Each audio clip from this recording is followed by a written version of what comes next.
graphing in Excel. So I'm going to share this, and you'll notice I've got some data here over on the left, which is from a pendulum lab. It's varying the length of the string of the pendulum, and then I've recorded the time.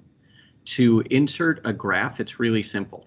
This first column is going to be my set of X values, and the next column is going to be my set of Y values. If I ever wanted to flip that around and switch which one was X and Y, all I have to do is either copy and paste this, or if I highlight it, I can click and drag it, and that works just fine. I'm going to put it back because here's the way I want to do it. But to make a graph, I highlight these and I go up to insert, and in science you're almost always, certainly in physics type stuff, you're going to make a scatter chart. So I went up to insert, the middle over here, the last one is a scatter type, and I want the very first option under that. And that sets up my graph right there.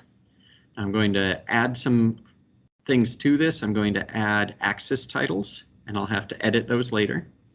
I've already got a graph title that I can edit. And then the last thing I want to do is add a trend line. So I'm going to, before I do this, I'm going to go back and edit my axis titles. So down here, this is my X variable, which was my length. So I type that in, and then in parentheses, I put the units that it was measured in, meters. And I'll do the same sort of thing for the Y-axis, time in seconds.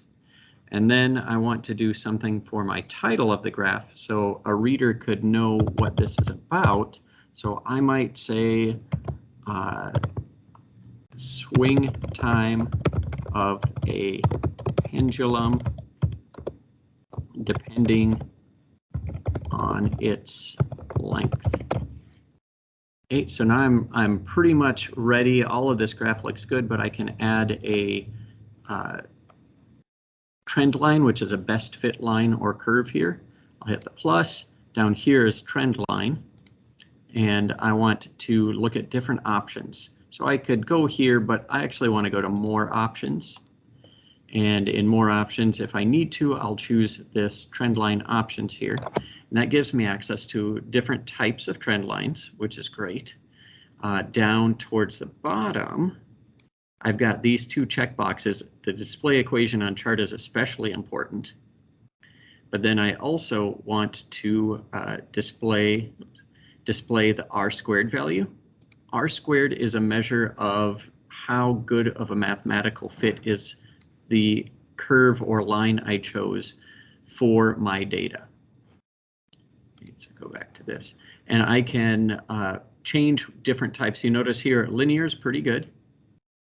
The closer R² is to 1, the better the mathematical fit. So 0.987 is really good for linear. My exponential, not as good, 9497. Logarithmic, 987, about as good.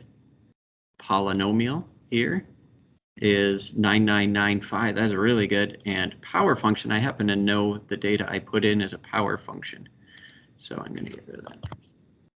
So power function's a really good option here. And you notice that it's right on that.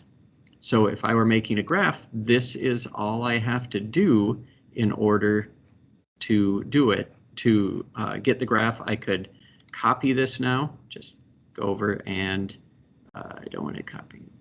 Oh, there at the top. Copy it and paste it into a Word document, and it would paste perfectly, rather than doing a screen capture, which is a little iffy sometimes and makes it look a little messier. That would be a really good way to do this.